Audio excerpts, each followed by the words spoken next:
Hello mga kabrad. Narito ako pang mag-awit ako tungkol sa ating Panginoon at naway maging successful tong mga kantang ito at pakinggan nyo at sisimulan ko.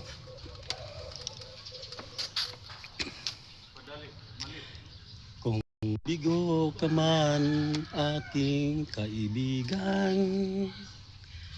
takbo ng buhay mo may kahirapan, mayroong nagmamahal sa'yo, ilapit mo lamang ang puso mo.